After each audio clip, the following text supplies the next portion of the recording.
le point de division de la destinée éternelle. Apocalypse 15, 1, 8. Le chapitre 15 décrit les fléaux des 7 coupes qui seront déversées tout de suite après l'enlèvement des saints sur ceux qui, étant les ennemis de Dieu, se sont opposés à lui.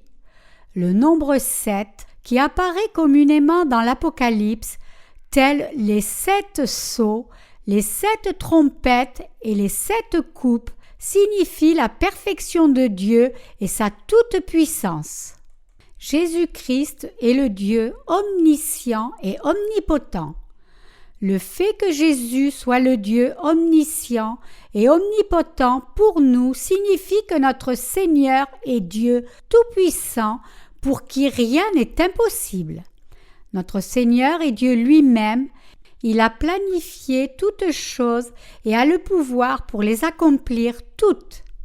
Les saints, ainsi, doivent louer le Seigneur pour son omniscience et omnipotente majesté et pour sa puissance révélée à travers les fléaux des 7 coupes qu'il déversera sur ce monde.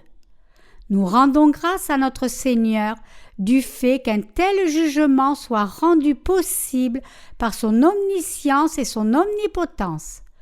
Le fait que le Seigneur prendra sa revanche sur ses ennemis par les fléaux des 7 coupes et la souffrance éternelle de l'enfer est, pour les saints, quelque chose de très approprié dont ils ne peuvent qu'être reconnaissants.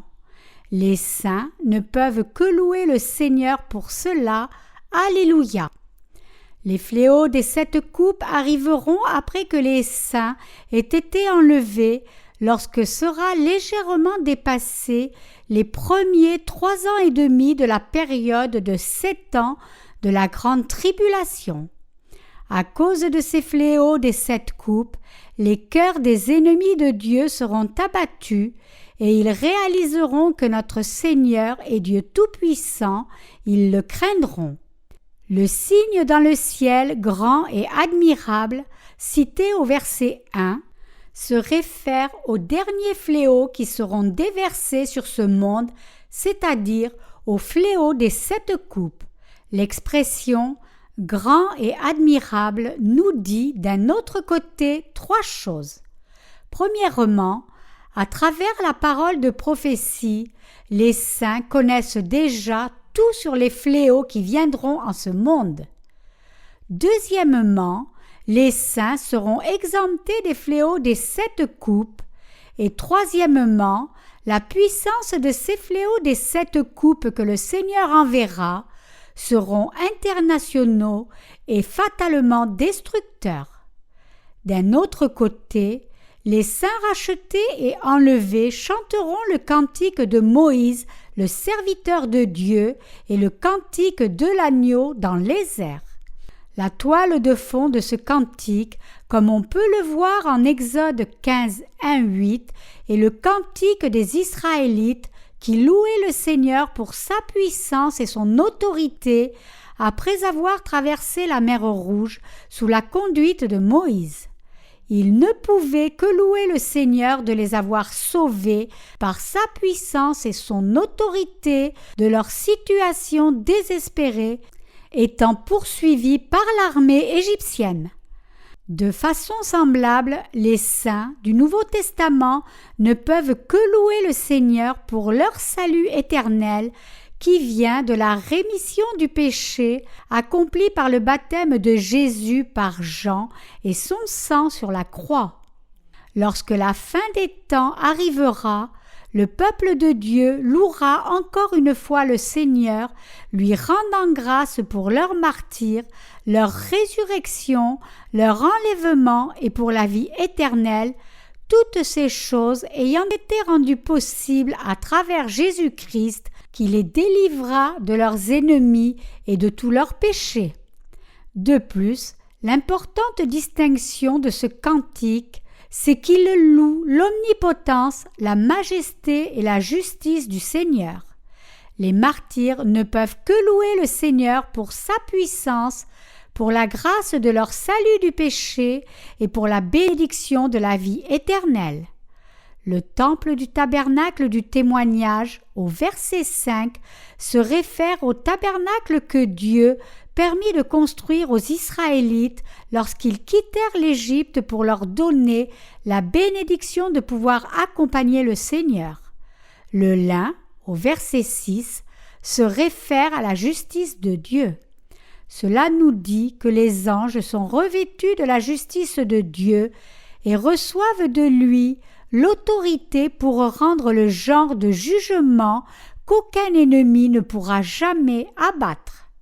Le verset 8 dit « Et le temple fut rempli de fumée à cause de la gloire de Dieu et de sa puissance, et personne ne pouvait entrer dans le temple jusqu'à ce que les fléaux des 7 anges fussent accomplis. » Nous pouvons découvrir 3 choses ici. Premièrement, cela montre à quel point est complète la colère de Dieu envers ses ennemis. Deuxièmement, cela nous dit que personne ne peut entrer dans le temple du Seigneur sans croire au baptême de Jésus-Christ et en son sang, car le salut de Dieu pour les pécheurs est vraiment parfait. Troisièmement, cela montre qu'aucune bonté humaine ne peut permettre à quiconque d'éviter le juste jugement de Dieu, et que c'est seulement en croyant au baptême de Jésus-Christ et en son sang sur la croix que quelqu'un peut échapper à la colère de Dieu qui sera déversée sur les pécheurs. Les saints doivent donc retenir fermement l'Évangile et le prêcher jusqu'au dernier moment. Et ceux qui n'ont pas encore reçu la rémission de leurs péchés doivent réaliser qu'ils sont destinés à faire face au juste jugement de Dieu et qu'ils doivent retourner aussi vite que possible à l'évangile de l'eau et de l'esprit qui fut donné par le Seigneur. Le passage montre que, comme le jugement que Dieu exercera sur ses ennemis par les fléaux des 7 coupes est parfait devant tout œil qui peut voir, personne ne pourra l'arrêter jusqu'à ce que ce jugement du péché soit entièrement accompli. Le chapitre 15 de l'Apocalypse nous montre que l'Antéchrist, Satan, les démons et tous ceux qui se tiennent contre Dieu et qui ne croient pas en l'évangile de l'eau et de l'esprit qui fut rendu disponible pour nous par l'amour de Christ sont les ennemis de notre Seigneur. Je loue et je rends grâce au Seigneur d'amener ces fléaux sur ces ennemis de Dieu pour les juger. Il est simplement approprié pour les saints que de louer le Seigneur par le cantique de Moïse, le serviteur de Dieu, et par le cantique de l'agneau. Personne ne peut faire cesser notre louange de la justice du Seigneur, de sa puissance, de sa majesté et de sa vérité. Je loue le Seigneur de nous avoir donné de telles bénédictions. Alléluia.